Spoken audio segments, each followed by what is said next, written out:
마태복음 9장 14절에서 17절 말씀입니다. 우리 다 같이 일어나서 하나님 말씀 받도록 하겠습니다. 한 절씩 교독하고 마지막 17절 합독합니다. 그때 요한의 제자들이 예수께 나와 이르되 우리와 바리새인들은 금식하는데 어찌하여 당신의 제자들은 금식하지 아니하나이까? 그들에게 이르시되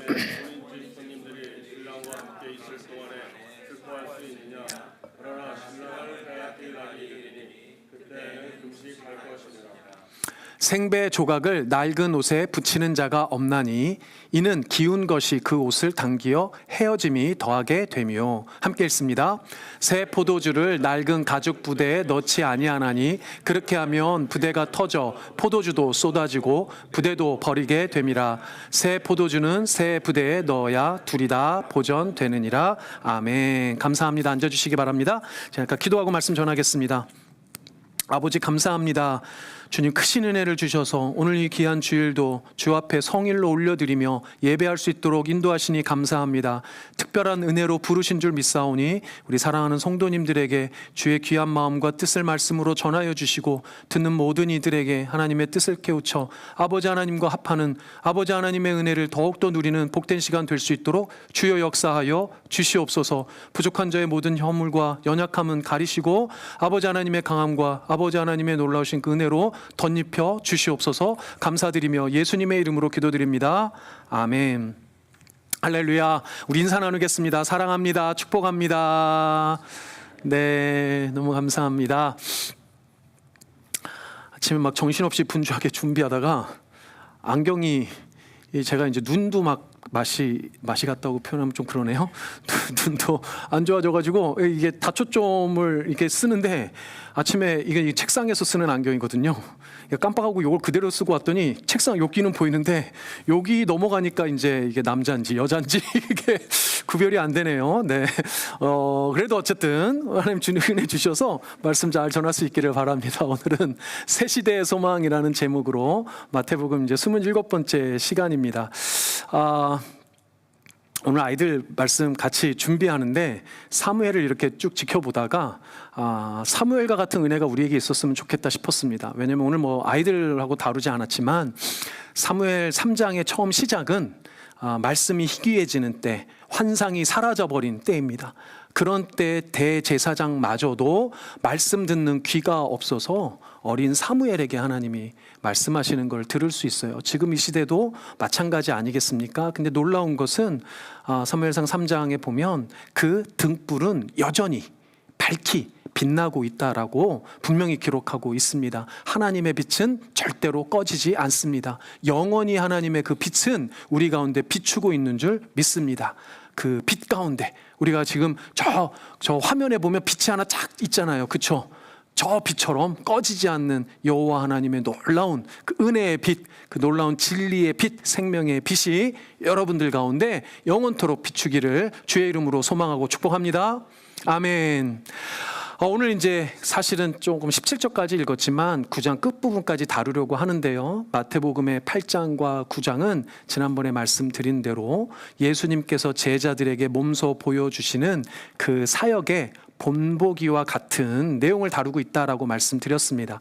그 모든 본보기의 마지막 부분에 예수님의 사역이 이러이러한 거다라고 마태가 이제 정리를 해주고 있는데요. 여러분들 지난번에 함께 봤지만 다시 한번 우리도 확인해 보겠습니다. 마태복음 9장 35절입니다. 함께 읽습니다. 시작. 예수께서 모든 도시와 마을에 두루 다니사 그들의 회당에서 가르치시며 천국 복음을 전파하시며 모든 병과 모든 약한 것을 고치시니라. 세 가지라고 말씀드렸습니다. 가르치시는 사역을 하셨고요. 천국 복음을 전파하시는 사역을 하셨습니다. 이 땅 가운데 모든 약한 것을 치유하시고 회복시키시는 사역을 하셨죠. 이 세 가지 사역이 예수님의 사역을 압축한 건데 이 세 가지 사역에 대해서 정리를 하고 나서 예수님께서 제자들에게 이렇게 그 부탁과 권면을 하는데요. 9장 37, 38절입니다. 역시 같이 읽어보겠습니다. 이에 제자들에게 시작.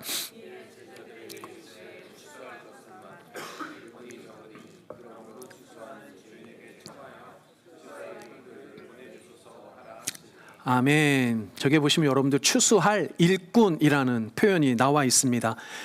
그리스도인인 우리의 신앙의 정체성, 우리의 정체성을 드러내주는 중요한 표현이에요. 추수할 일꾼, 바로 우리가 어떤 존재인지, 우리가 이 땅 가운데 어떤 존재인지를 드러내주는 거예요. 사실 추수할 일꾼이라는 단어가 이게 뭐 이단들에서 이렇게 사용을 해가지고 살짝 좀 꺼리는 느낌이 있을 수는 있습니다. 근데 너무 좋은 표현이에요. 중요한 표현입니다. 말씀드린 대로 그리스도인이 이 땅 가운데 예수 그리스도의 복음을 전하는 것으로 생명을 추수하는, 영혼을 추수하는 놀라운 우리의 그 유일하고 가장 핵심적인 사명을 설명해 주는 단어입니다.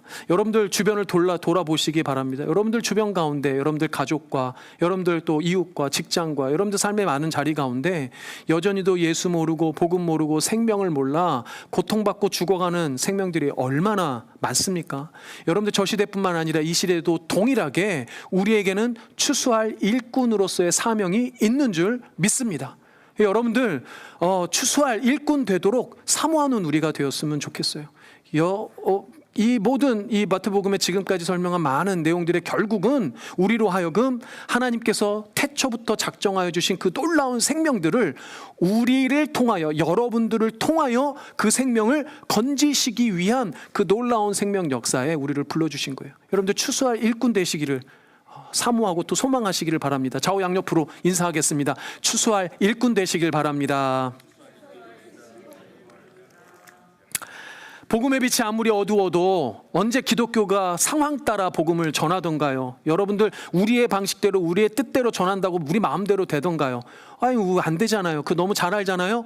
우리가 무엇을 하든 우리는 주어진 상황 때 가리지 않고 전하기만 하면 나머지는 하나님께서 다 하실 줄 믿습니다. 아멘. 여러분들 통해서 그 놀라운 일들이 벌어지기를 정말 간절히 소망합니다.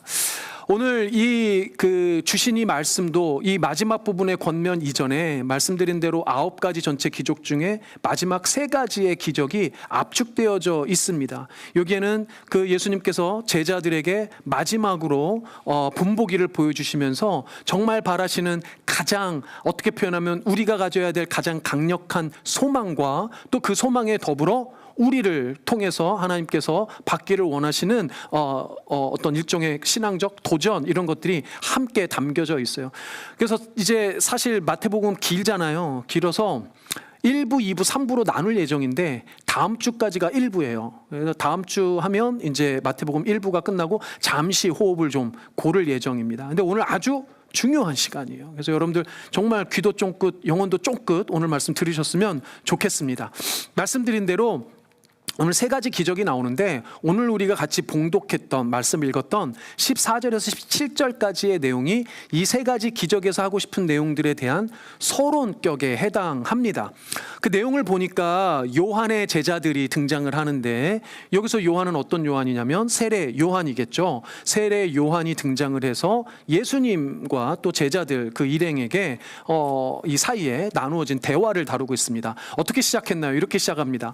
그때 요한의 제자들이 예수께 나와 이르되 우리와 바리새인들은 금식하는데 어찌하여 당신의 제자들은 금식하지 아니하나이까? 라고 질문하는 것 같지만 사실 분위기는 어때요?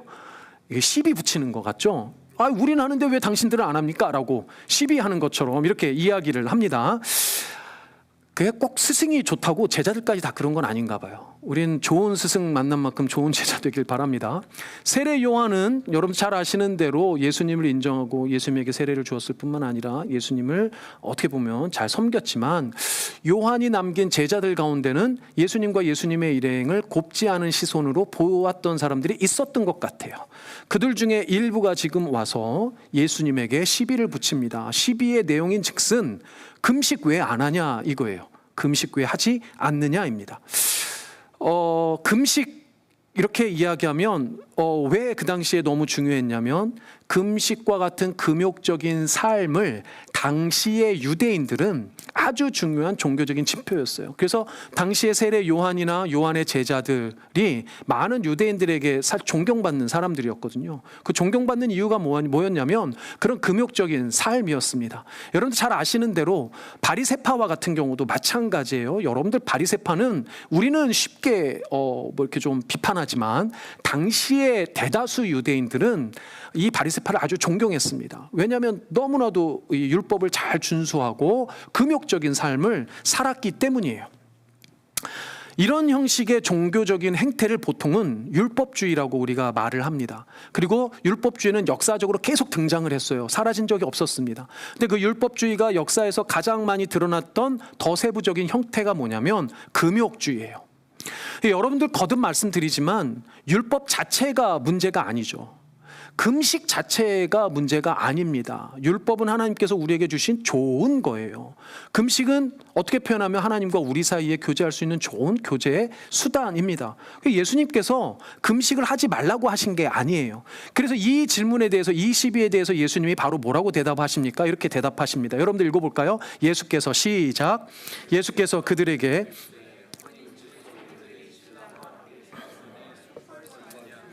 그러나 신랑을 빼앗길 날이 이르리니 그때에는 금식할 것이니라. 아멘.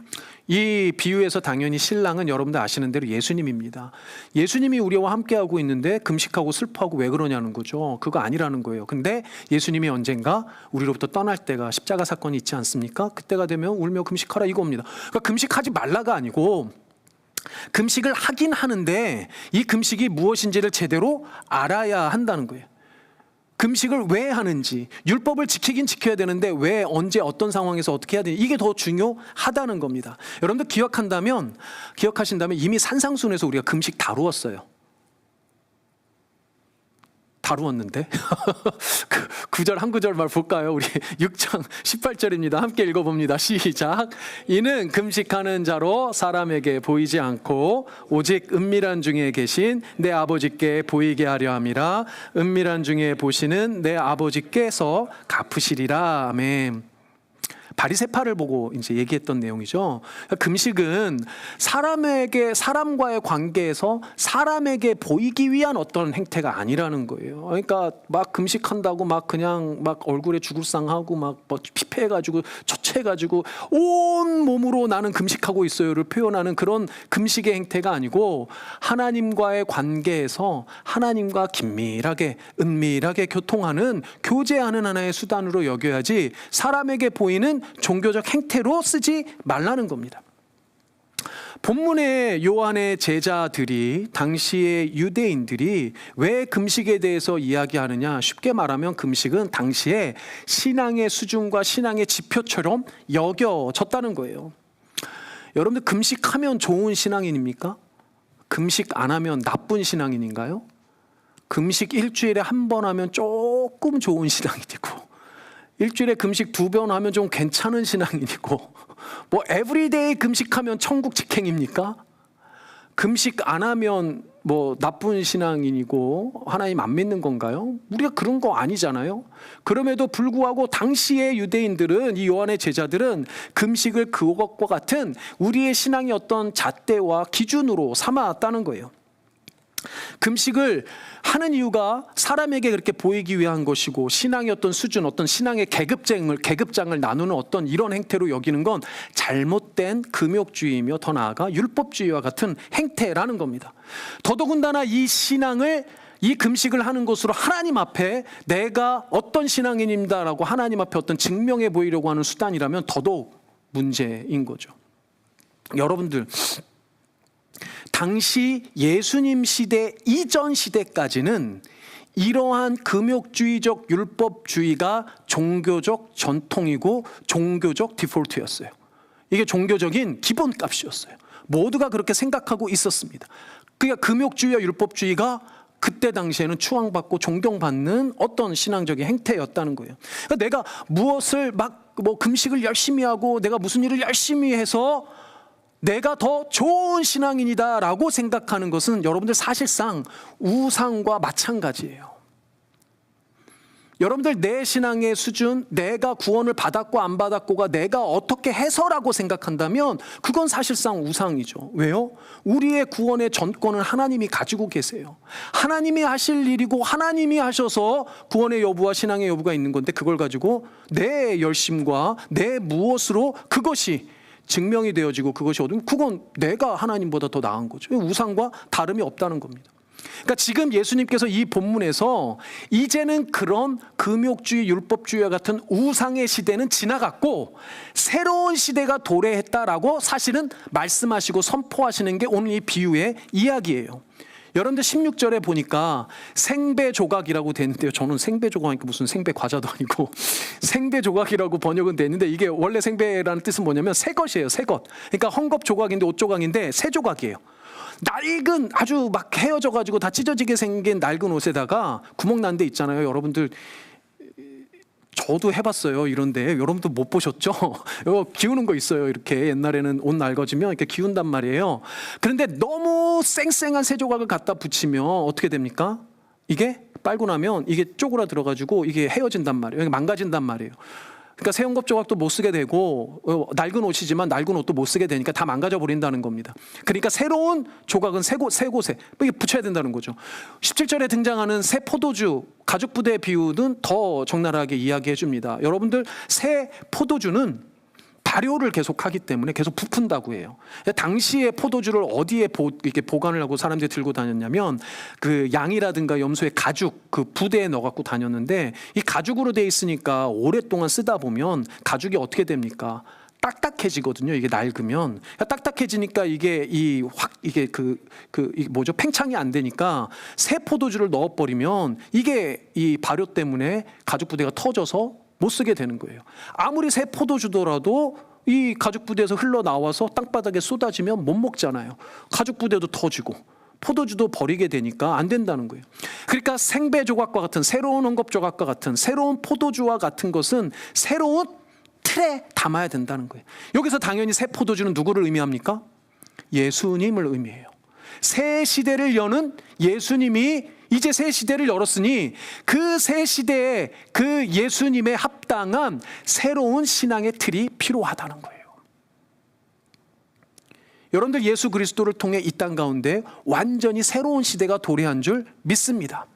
요한복음 14장 6절에서 요한은 그것을 이렇게 증언합니다. 우리 아주 중요한 말씀이죠. 같이 읽어보겠습니다. 시작. 예수께서 이르시되 내가 곧 길이요 진리요 생명이니 나로 말미암지 않고는 아버지께로 올 자가 없느니라. 아멘. 이 땅에 오신 예수 그리스도만이 진정한 길이고 진리고 생명이에요. 그 외에 다른 건 없어요. 그 이전 시대 모든 인간의 중심이 되었던 우상들은 하나님께로 갈 수 있는 방법이 아니었어요. 길이요 진리요 생명이신 예수 그리스도 한 분밖에 없다는 거예요. 그러니 그 이전 시대 구약의 전통에서 율법을 지켜서 얻는 구원의 그런 잘못된 종교적인 그런 시대는 지나고 예수 그리스도의 새로운 시대는 이제 길이요 진리요 생명이신 예수 그리스도로 말미암아 우리가 하나님께로 간다는 분명한 성경적 진리를 예수님이 이 땅에 오셔서 우리에게 주셨다는 거예요. 새로운 시대가 도래했다는 겁니다. 여러분들 새로운 시대의 길이고 진리고 생명이었던 건 당시의 유대인들에게만이 아니죠. 당연히 우리에게도 마찬가지입니다. 여러분들 우리 한국 사람이니까요. 한국의 경우 같으면 복음이 언제 전래됐나요? 여러분들 1884년이 기준입니다. 1884년에 감리교와 또 장로교단에서 선교사들이 파송이 돼서 한국에 들어온 게 일단 1차 기준이에요. 근데 놀라운 것은 한국은 사실은 그 이전에 이미 뭐가 들어왔냐면 말씀이 먼저 들어왔어요. 성경이. 그래서 선교사는 1884년에 들어왔는데 교회는 1883년에 세워졌어요. 이미. 소래교회라고 저기 북한 지역에 이미 먼저 세워졌습니다. 한국에 그 말씀 가지고 오신 분들이 먼저 교회를 세운 게 소래교회예요. 제가 나온 총신 이 양지 바른 경기도 용인에 가면 양지라는 지역에 제가 다녔던 신대원이 있는데 거기 가면 그 북한에서 처음 세웠던 소래교회를 그대로 복원해서 옮겨온 게 있습니다. 제가 아주 기도하기 좋았던 곳인데 혹시나 한국에 가실 일이 있으면 거기 한번 좀 외진데 있어가지고 찾아가기 쉽지 않지만 한번 방문해 보셔도 좋을 것 같아요. 근데 여튼 기준이 1880년대예요. 1880년대 한국에 복음이 전래됐습니다. 조선시대 말이죠. 조선시대 말에 그 예수 그리스도가 이 복음의 소식이 물론 뭐 천주교 이런 거 빼고 이제 기독교 중심입니다. 그 이전까지의 한국에는 어떤 전통이 자리 잡고 있었습니까? 뭐 유교가 됐던 불교가 됐던 뭐 샤머니즘이 됐던 다른 많은 종교적인 전통이 있었어요. 그 전통에서 하나님은 아니지만 말하자면 구원을 얻는 길은 무엇은 길이었습니까? 뭐 정화수를 떠다 놓고 막 간절하게 빌든지, 네? 아니면 뭐 돈을 주고 무당을 사서 구슬을 하든지, 아니면 108번 절을 하든지, 뭐 이런 인간적인 열심을 가지고 우리가 구원을 얻는 것처럼 생각을 했단 말이죠. 개인적으로 사실 이거 자체가 문제가 있다고 생각하지 않아요. 이 자체가 무슨 말입니까? 그런 열심 사실 우리에게도 필요하죠. 그런데 문제는 뭐예요? 그런 열심의 방법으로 구원에 이를 수 없다는 거예요. 그러니까 인간의 어떤 노력으로도 참된 길과 참된 진리와 참된 생명은 발견할 수도 없고 얻을 수도 없다는 거예요. 우리나라도 약 150년 전 그때 그 당시 예수의 이름이 복음이 말씀이 그 땅 가운데 전래된 그 이후에 새로운 시대가 도래한 거예요. 맞죠 여러분? 그러니 그 새 시대의 예수 그리스도를 통해 우리도 길도 진리도 생명도 알게 된 겁니다. 참 축복인 줄 믿습니다. 여러분들 이 어떤 인류나 민족의 역사만이 아닙니다. 개인의 인생에도 마찬가지예요. 여러분들 인생 가운데 예수 그리스도를 참으로 만나기 이전과 이후는 완전히 다른 겁니다. 예수 그리스도를 만난 그 이후의 삶은 새로운 시대의 삶이에요. 여러분들 개인의 인생에도 그 새로운 그 개인의 인생의 새로운 시대의 삶은 그 이전의 삶과는 그런 의미에서 달라야 한다는 거예요. 예수님 만난 여러분들의 삶이 그 이전과 똑같다면 문제가 있는 거죠.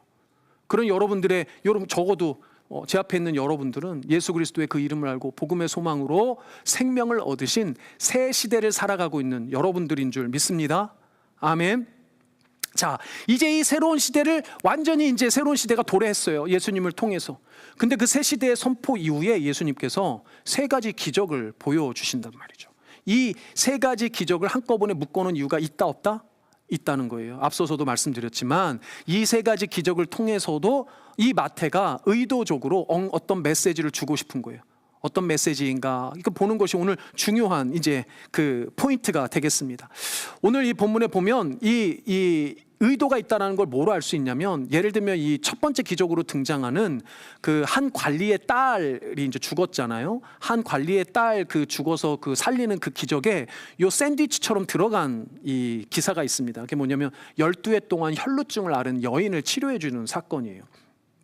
그런데 사실은 관리의 딸 그 살리시는 것보다 이 혈루증 고친 이게 더 유명하기도 하죠, 우리 사이에서는. 근데 되게 재밌는 것은 이 기사는 마태만 쓰고 있지 않거든요. 마가도 누가도 다 기록하고 있어요. 근데 이 비교해 보면 많이 다릅니다. 가장 눈에 띄게 다른 게 있는데, 가장 눈에 띄게 다른 건 뭐냐면 분량 자체가 달라요.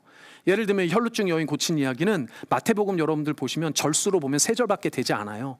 근데 마가복음을 열어보시면 마가복음은 총 10절로 기록되고 있습니다. 한 신학자가 헬라어 단어수를 세봤대요. 단어수를 세가지고 각 스토리에 얼마나 쓰였나. 마가복음의 이 혈루증 여인의 스토리는 헬라어가 모두 154개 쓰였대요. 근데 마태복음에 쓴 혈루증 여인 스토리의 헬라어는 48개. 제가 이게 진짜 맞나? 제 의심이 많잖아요. 그래서 또 헬라어 성경을 펴가지고 세봤네요. 세봤더니 맞아요. 이 신학자가 제대로 계산했어요. 그러니까 이게 마가는 무려 154개의 헬라어를 써서 쓴 스토리가 마태는 48개만 썼다는 거예요. 그 압축을 한 거죠. 압축을 해서 뭐만 보여주고 싶은 거예요? 지금 전달하고 싶은 그 주제, 핵심 주제만 딱 전달하고 싶은 겁니다. 무슨 말인지 이해되시죠? 그 핵심 주제가 뭐냐 이거예요. 그 주제가 뭐냐? 그게 오늘 설교의 제목처럼 예수님이 이제 이 땅 가운데 오셔서 또 우리 가운데 오셔서 새로운 시대를 살아가는 우리에게 진짜 소망이 되신다는 거예요. 그 소망이 뭐냐는 거예요. 새 시대에 오신 예수님이 우리의 소망이 되는데 그 소망이 과연 뭐냐? 오직 예수님밖에 없는데 그 소망이 뭐냐 이거예요. 여러분들 소망이라는 단어 좋아하세요? 안 좋아하세요? 생각해 보신 적이 없어요? 잠깐 뭐 좋죠. 뭐 소망 뭐 싫어할 사람 누가 있겠습니까? 근데 여러분들 소망하면 어떤 느낌이 들어요? 여러분 어떤 소망이 있으세요? 어떤 소망이 있으십니까? 뭐 로터리가 뭐 당첨이 된다든지 뭐 이렇게 물어보거든요. 뭐가 소원이 뭐세요? 소망이 뭐세요? 뭐 어떤 분이 그러죠. 그 대서양 크루즈 여행 뭐 이게 그 좋은가 봐요.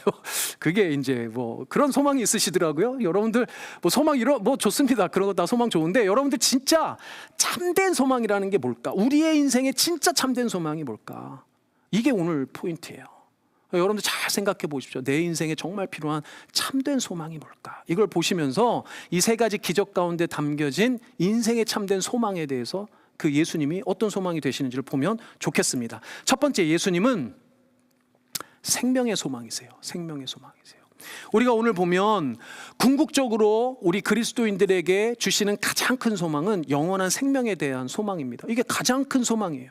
오늘 본문에 나타난 첫 번째 기적은 아까 전에 말씀드린 대로 어떤 관리라고 되어 있지만 사실은 마가와 누가는 그 회당장 역할을 하는 외동딸이라고 분명히 기록을 하고 있어요. 회당장의 이름이 야이로라고도 이미 알려져 있습니다. 근데 뭐 마태에게는 그거 중요한 게 아니에요. 중요한 게 아니니까 그냥 스토리만 빨리 소개를 해주고 있습니다. 뭐라고 이야기하면 이렇게 그 한 관리가 예수님에게 나와서 말합니다. 예수께서 이 말씀을 하실 때 한 관리가 와서 절하며 이르되 내 딸이 방금 죽었사오나 오셔서 그 몸에 손을 얹어 주소서. 그러면 살아나겠나이다 하니, 이제 딸이 죽었어요. 말씀드린 대로 외동딸이 얼마나 마음이 아프고, 뭐 마음 아프다는 말로도 표현이 안 되겠죠. 억장이 무너질 겁니다. 그런데 그 딸이 죽었는데 마침 죽은 그 순간에 예수님이 그 마을에 오셨다라는 얘기를 들은 거예요. 예수님에게 찾아갔습니다. 그래서 뭐라고 하냐면 딸이 죽기는 했는데 예수님이 오셔서 손만 얹어주시면 살아날 거예요. 얼른 살려주세요 라고 이야기를 합니다.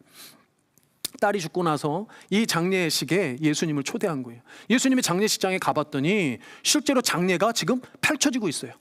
장례 의식을 거행하고 있습니다. 유대인의 장례 의식에는 꼭 피리 부는 사람이 왔다고 그래요. 그게 피리 부는 자라고 써 있잖아요. 피리 부는 자와 곡하는 사람이 이렇게 와 있습니다. 한국의 장례식장에 여러분들 곡하는 사람이, 전문 곡하는 사람이 예전에는 초대되는 경우도 있다고 하더라고요. 근데 유대인들의 전통에도 그게 있어서 피리 부는 자와 곡하는 자들이 와가지고 의식을 치러준다고 해요. 그러니까 이미 이 딸은 죽은 게 확실해요. 확실히 죽었어요.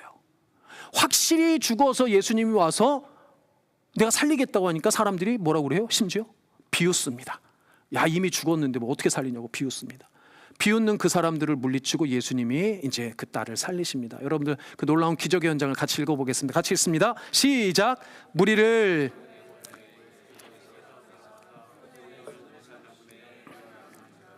아멘. 손을 잡으시니까 벌떡 일어났어요. 여러분들 저기에 보면은 일어나는지라라고 돼 있죠. 그러니까 소녀가 스스로 일어난 것처럼 써 있잖아요. 능동으로 써 있잖아요. 근데 저게 원어의 헬라어는 정확히 문법상 수동태로 써 있어요. 그러니까 여자아이가 스스로 일어난 게 아니라 예수님께서 일으켜 세워 주신 거예요.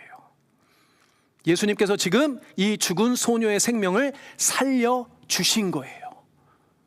믿으신 여러분들 되시길 바랍니다. 근데 여러분들 진짜 놀라운 건 뭐냐면 예수님이 사람을 살리실 때 그 생명의 근원이 누구예요? 사실은 예수님이시죠. 예수님이 부활의 첫 열매가 되셨어요.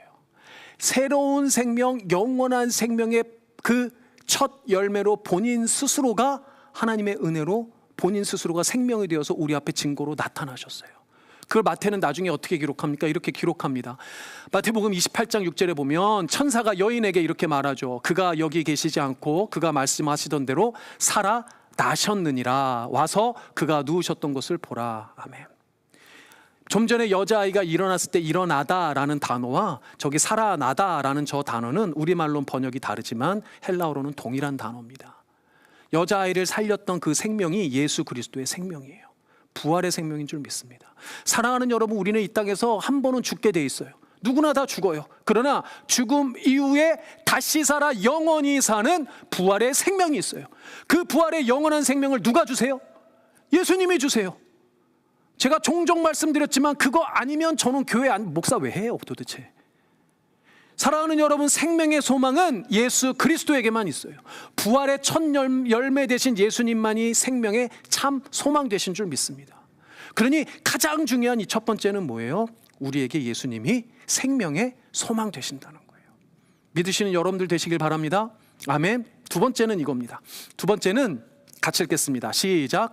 예수님은 위로의 소망이다. 위로의 소망이다. 예수님은 이 땅이 주지 못하는 참된 위로를 우리에게 주십니다. 물론 영생의 소망이 가장 궁극적이지만 이 땅을 살아가기 위해서는 우리에게 위로가 필요해요. 위로가 필요해요. 구약 이사야라는 선지자는 이사야 40장 1절에 보면 하나님이 이사야 선지자를 통해서 뭐라고 명령하십니까? 내 백성을 위로하라 그래요. 내 백성을 위로하라. 이 땅에는 위로가 필요하다는 거예요. 이 땅에 위로가 필요하다는 걸 하나님은 아시고 그 참된 위로의 궁극적인 소망으로 누굴 보내주셨어요? 예수님을 보내주셨다는 거예요. 오늘 두 번째 기적을 보면 12해 동안 혈루증을 앓은 여인에 대한 기사가 등장합니다. 여러분, 이 여인 너무나도 이 여인에 대한 스토리 여러분들 잘 알고 계실 거예요. 근데 여러분들 이 여인의 기적 스토리는 조금 특이해요. 위치 자체가 특이해요. 왜 위치가 특이합니까? 앞서 소개한 기적의 스토리를 보면 한 관리의 죽은 딸을 살리는 그 스토리 안에 삽입돼 있어요. 무슨 얘기예요? 메인 스토리가 아니라 사이드예요. 이 여인의 삶이 이랬어요. 이 여인의 삶이 주류가 아니었어요. 언제나 비주류였어요. 아무도 알아주지 않아요. 12해를 혈루증을 앓았어요. 혈루증은 그러니까 여인들이, 우리 부인들이 걸리는 이 출혈을 계속하는 이런 병이었던 것 같아요. 근데 구약의 전통의 유대인들의 그 율법에 보면 여인이 피를 흘리는 여인은 이 세상 존재 중에, 죄송합니다, 가장 부정한 존재예요. 가장 부정한 존재. 그러니 그 사회에서 환영받았겠습니까? 아니요, 그러지 않았을 거예요. 놀랍게도 이 기사는 위치 자체가 이 여인이 사회에서 어떤 지위를 가지고 있었는지를 보여줘요. 그냥 사이드였어요. 비주류였어요. 언제나 외면당했어요. 언제나 멸시받았어요. 언제나 소외당했어요. 그 여인의 스토리를 여기에 그렇게 기록하고 있는 겁니다. 12년 동안 여러분들 단순한 비주류를 넘어서 사람들로부터 완전히 외면받은 삶, 그 삶이 어땠을까요? 여러분들 그냥 외면만 받았겠습니까? 먹고 살기 얼마나 힘들었겠습니까? 어디 가서 직업은 제대로 구했겠습니까? 누가 말하자면 국어를 한다 한들 닫기만 해도 부정하다고 생각했는데 이 여인 얼마나 먹고 살기 힘들었겠어요. 12년을 그렇게 살았어요. 여러분들 성경의 12라는 숫자는 완전수와 충만수의 하나로 이 얘기를 합니다. 그러니까 이 여인의 비참은 완전한 비참이에요. 이 여인의 마음속의 절망은 더 이상 뭐라고 말할 수 없는 이 땅 가운데 가장 최악의 절망이에요. 그 절망한 여인에게 예수님께서 어떤 은혜를 베푸시는지를 봅시다. 그 여인이 차마 예수님을 직접 만지지도 못해요. 무리 사이에 껴서 들어가는 거 사람들이 몰랐겠습니까? 당연히 알았겠죠. 그 무리 사이에 껴서 예수님의 소식을 듣고 예수님의 몸을 만지는 것도 아니고 예수님의 옷자락 닿기를 간절히 바랍니다. 22절에서 그 여인을 돌아보고 예수님이 이렇게 말씀하세요. 예수께서 돌이켜 그를 보시며 이르시되 딸아 안심하라. 내 믿음이 너를 구원하였다 하시니 여자가 그 즉시 구원을 받으니라. 전혀 상상하면서 이 딸아라는 말만 듣도 눈물이 막 나요. 여러분들 예수님께서 성경에 보시면 여인에게 딸아라고 호칭한 게 없어요. 딸아라고 불러줄 때 이 여인의 마음이 어땠을까요?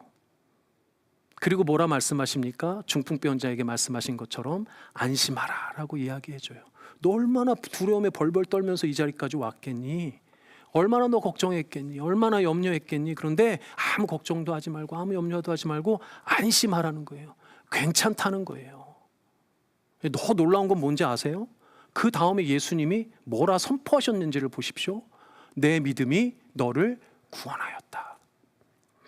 저기서 저 믿음이라는 단어를 두고 사람들이 오해를 합니다. 뭐라고 오해를 하냐면 여인의 믿음이 구원의 근거가 된 것처럼 일종의 어떤 행위 구원처럼 오해를 합니다. 근데 여러분 왜 예수님이 저기서 내 믿음이라는 단어를 쓴 줄 아세요? 왜 썼을까요? 그 여인의 마음을 알았기 때문이에요. 그 여인의 마음의 간절함을 알았기 때문이에요. 얼마나 간절했겠습니까? 12년 동안 이 병을 치유받기를. 얼마나 절망했겠습니까? 아무런 의사도 고쳐주지 못했어요. 그 마음속에 한 가지 믿음이 딱 생겼어요. 뭐예요?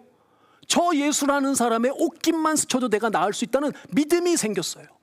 그 믿음을 예수님이 보신 거예요. 그 인생의 12년 동안 겪어왔던 그 절망을 보신 거예요. 그 12년 동안의 비참함을 보신 거예요. 그 보신 예수님이 그 믿음을 이야기하시는 거예요. 그리고 놀랍게도 병을 치유해 주신 걸 뛰어넘어 구원을 말씀하십니다. 할렐루야. 여러분들, 예수님의 기적 중에 병의 치유를 구원으로 직접 연결시킨 곳은 여기밖에 없어요. 병이 치유받는 것하고 인생이 구원받는 것하고는 완전히 다른 이야기잖아요. 그렇잖아요. 그런데 병의 치유를 넘어 이 여인에게 구원을 선포합니다. 더 놀라운 것은 성경이 그 즉시 확증해요. 여자가 그 즉시 뭘 받았어요? 구원을 받으니라. 할렐루야. 여러분들, 성경 가운데 구원 받았다고 확증받은 사람이 한 손 안에 꼽혀요. 한 손 안에 없어요. 그런 사람이. 이 여인은 구원을 받았어요. 성경이 확증해요. 여러분들, 이보다 더한 인생의 위로가 있습니까? 병의 치유도 위로죠. 그 마음을 알아주신 것도 위로죠. 구원에 대한 확증만한 더한 위로가 있어요? 여러분들 가운데 예수님께, 하나님께 구원에 대해서 확증 도장 찍어서 받은 사람이 있어요? 우리 가운데? 우리의 확신은 있지만 심판대 앞에 설 때까지 우리 모르잖아요. 그런데 그 구원의 확증이 있다고 생각해 보세요. 이 땅을 살아갈 때 얼마나 든든하겠습니까? 그것보다 더한 위로가 있겠어요? 없을 거예요, 여러분들. 혈루증 치유받은 걸 뛰어넘어 이 여인의 마음은, 이 이후의 모든 삶은 그 구원의 확증 갖고 사는 거예요. 병 치유받아서 그 이후에 어떻게 살았는지 누가 알아요? 병 회복되면 그 다음에 병 안 걸려요? 뭐 병 회복되면 그 다음에 뭐 여인 먹고 사는 게 다 해결돼요? 아니잖아요. 그럼에도 불구하고 구원의 확증받은 이 여인의 이후의 삶은 기쁨이었을 거라고 믿습니다. 그보다 더한 위로는 없다는 거예요. 사랑하는 여러분, 바로 이게 참된 위로입니다. 단순히 병을 치유받은 것, 그 절실한 마음을 이해받은 것을 뛰어넘어 진정한 구원의 확신, 확증으로 이 땅 가운데 당당하게 살아갈 수 있는 그것이 진짜 위로인 줄 믿어요. 이 땅을 살아가는 우리 모두에게 이 위로가 필요합니다. 여러분들, 우리에게 지금 이 성경의 말씀처럼 너 구원 받았다라고 확증을 안 해주시지만 여러분들 마음 가운데 성령이 역사하여 주셔서 구원받음을 확신케 해주셨다라는 건 놀라운 위로인 거예요. 그 위로를 누리시는 여러분들 되시길 바랍니다. 아멘. 세 번째를 보겠습니다. 세 번째는 같이 여러분들 읽어보겠습니다. 시작. 예수님은 소통의 소망이다. 이 두 가지 기적 뒤에는 두 기적이 등장을 하기는 하는데 두 기적은 하나로 묶일 수 있습니다. 어떻게 묶이냐면 이래요. 두 기적은, 첫 번째 기적은 뭐냐면 앞을 보지 못하는 맹인이라고 돼 있죠. 시각장애인 두 명이 고침을 받습니다. 뒤에는 말 못하는, 귀신이 들려서 말 못하는 사람이 귀신이 이제 쫓겨나고 회복이 돼요. 여러분들, 사실 말 못하는 자라고 되어 있는데 여러분들 보통은 청각장애인, 그러니까 듣지 못하는 사람은 말도 못합니다. 이해되시나요? 여러분들 충분히 이해되실 겁니다. 왜냐하면 어렸을 때 듣지를 못하기 때문에 언어와 이 발음을 배울 수가 없어서 이게 이 말도 할 수가 없는 거예요. 그러니까 말을 못하는 자, 그러면 보통 듣지도 못하고 말도 못하는 자고, 사실 여기에 쓰인 헬라어 자체도 두 가지 의미를 같이 쓴다고 합니다. 그러니까 여기서 말 못하는 자는 듣지 못하는 청각장애인이면서 말도 안 되는 사람일 가능성이 커요. 왜냐면 듣는지 듣지 못하는 다른 사람은 모르지만 말을 어버버하고 있으면 그건 사람들이 알아볼 수 있잖아요. 그러니까 이 사람은 청각장애와 말을 못하는 이걸 다 동시에 가지고 있는 사람이라고 이해할 수 있는 겁니다. 그럼 여러분들 생각해 보십시오. 세상을 보지 못하는 시각장애인과 듣지 못하고 말 못하는 이 장애인은 둘 모두 어떤 어려움이 있습니까? 이 세상 가운데 사람들과 소통하는 어려움이 있어요.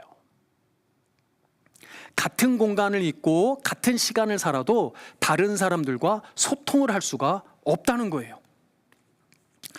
이 소통을 할 수 없는 이 장애인들을 예수님께서 고치셨다는 것은 생각보다 아주 큰 의미가 있습니다. 어떤 의미가 있냐?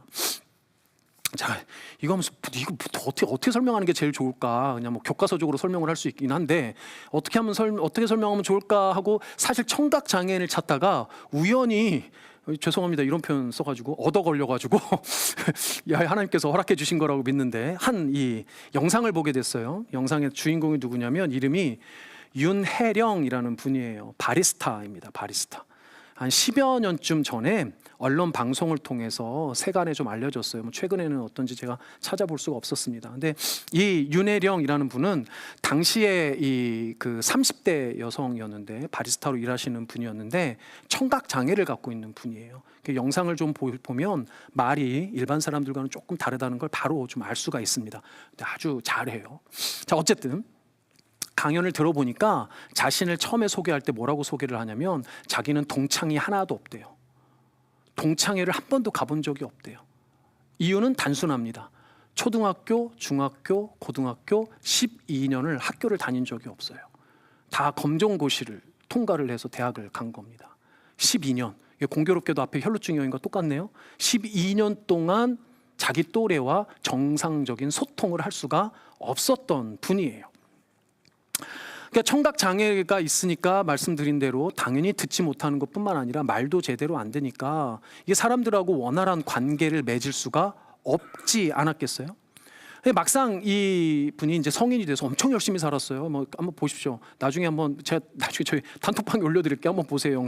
영상 보는 내내 아주 많은 도전을 받았습니다. 근데 어쨌든 이 성인이 돼서 직장 생활을 하고 보니까 단순히 듣고 말하는 것 이상의 문제가 있다라는 것을 알게 됐어요. 예컨대 이런 예입니다.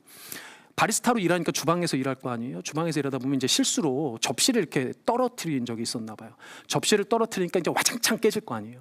와장창 깨지니까 그 안에 있던 손님들이 깜짝 놀래가지고 이 유리 깨지는 소리 얼마나 그 예리하고 사람 이렇게 막 어떻게 만들어요? 예민하게 만들잖아요. 사람들이 깜짝 놀래가지고 이제 이걸 쳐다보고 이러지 않았겠습니까? 근데 문제는 이분이 청각장애니까 이 깨지는 소리도 못 듣는 거예요. 이 깨지는 소리를 못 들으니 본인은 이게 얼마나 시끄럽고 예민하고 사람들에게 말하자면 이 불편함을 주는 소리인지를 모르는 거예요. 그러니까 그냥 본인은 깨진 게 눈에 보이니까 그냥 그거 가서 그냥 치우고 다시 돌아와서 자기 일 했다는 거예요. 이 얘기를 집에 돌아가서 엄마에게 한 겁니다. 근데 엄마가 가만히 들어보고 이게 이 딸내미가 문제가 있는 거예요. 무슨 문제가 있습니까? 다른 사람의 마음을 헤아리는 걸 못하는 거예요. 엄마가 이렇게 얘기해 주는 거죠. 혜령아, 그 접시 깨지는 소리가 엄청 크고 이게 예민하기 때문에 다른 사람들이 많이 놀랬을 거야. 너는 안 들리지만. 그러니까 그런 일이 벌어지면 사람들에게 죄송합니다, 큰일 아닙니다, 안심시키고 그리고 와서 너의 일을 하는 게 좋겠다라고 가르쳐 주시더라는 거예요. 내용을 본즉 그 어머님이 참 애를 많이 쓰셨던 것 같아요. 이 이야기 끝에 이 분이 이렇게 이야기를 합니다. 이건 청각 장애로 인한 소통의 문제가 아니라 일반적인 사람이라면 누구나 겪을 수 있는 공감에 대한 문제라는 것을 깨달았다는 거예요. 그래서 이분의 강연의 제목이 뭐냐면 청각 장애를 극복하기가 아니고 공감 장애로부터 벗어나기예요. 청각 장애에 대한 이야기를 하고 싶은 게 아니고 일반 사람들도 다 겪을 수 있는 공감에 대한 이야기를 하고 싶더라는 거예요. 여러분들 공감을 할 수 없다라는 것, 소통이 안 되었을 때 서로 간에 공감을 할 수 없다라는 것, 그것이 우리 이 본문에 등장하는 시각장애인, 청각장애인이 그들이 살고 있는 사회에서 겪었던 어려움이에요. 소통이 안 되니 공감이 안 돼요. 다른 사람을 공감할 수 없고 스스로를 공감할 수 없는 거예요. 유대인들의 사회는 종교적 공동체였어요. 같이 예배하는 공동체였습니다. 같이 찬양하는 공동체였고 같이 말씀 듣는 공동체였어요. 그 찬양을 함께 할 수 없어요. 그 말씀을 같이 들을 수 없어요. 종교적으로 하나님과 함께 이 공동체와 함께 신앙적 공동체와 함께 공감할 수 있는 여지가 없었더라는 거예요.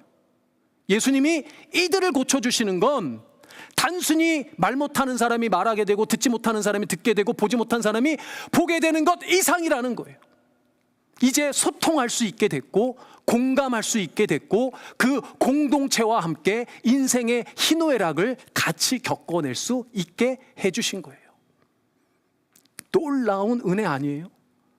여러분들, 우리는 말도 할 수 있고 볼 수도 있고 들을 수도 있는데 옆 사람하고, 남편하고 아내하고 말이 안 통해서 얼마나 힘듭니까? 같은 교회 공동체 살아가면서 달라 얼마나 어려워하고, 내 마음 알아주는 사람 한 사람을 못 만나서 우리 인생이 얼마나 외로워요. 그런데 사랑하는 여러분, 시각장애인, 청각장애인이 아니라 영적인 공감장애를 갖고 있는 우리에게 예수님이 오셔서 그 공감할 수 있는, 소통할 수 있는 소망이 되어 주신다는 거예요. 저는 이 예수님을 여러분들이 만나셨으면 좋겠고, 이미 만났다면 이 소망을 누리셨으면 좋겠습니다. 사실 우리가 이런 소망을 가지고 있다는 것도 참 너무 감사하지만, 진짜 놀라운 일은 뭔지 아세요? 세상이 이야기하는 소망은 어떤 의미입니까? 현재를 살아가는 나에게 미래에 대한 게 소망이에요. 그러니 될 수도 있고 안 될 수도 있어요.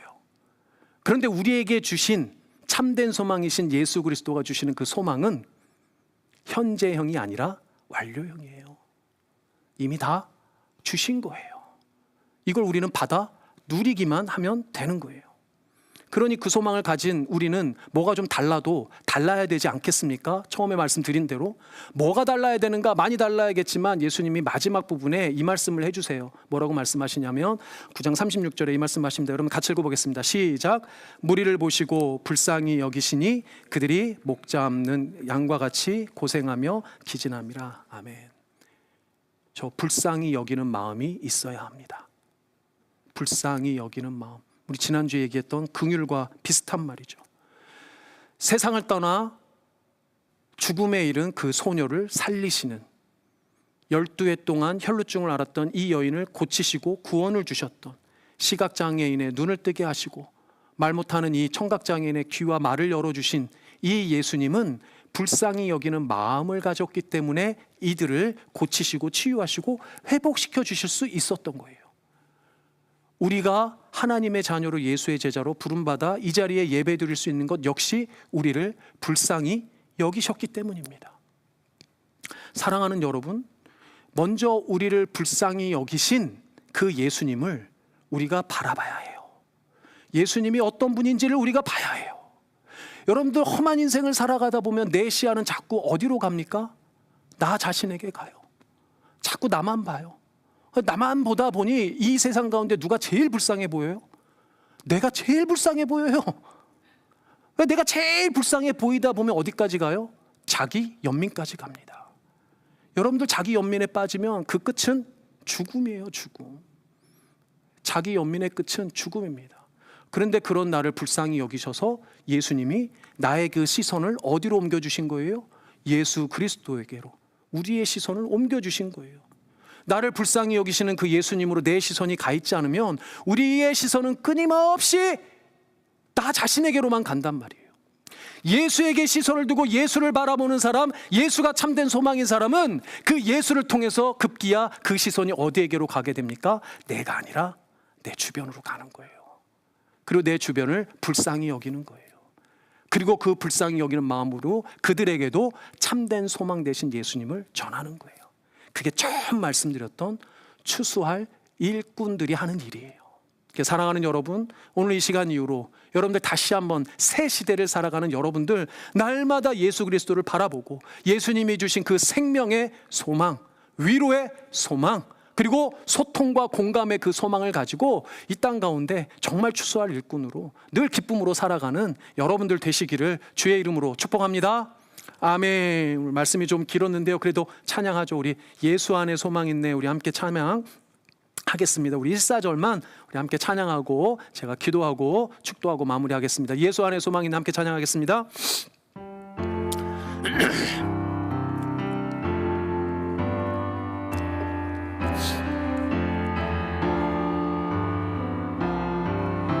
예수 안에 소망 있네. 내 빛과 흰 나의 노래, 환난 중에 동시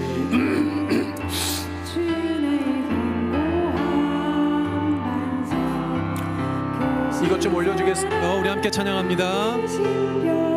두려움에서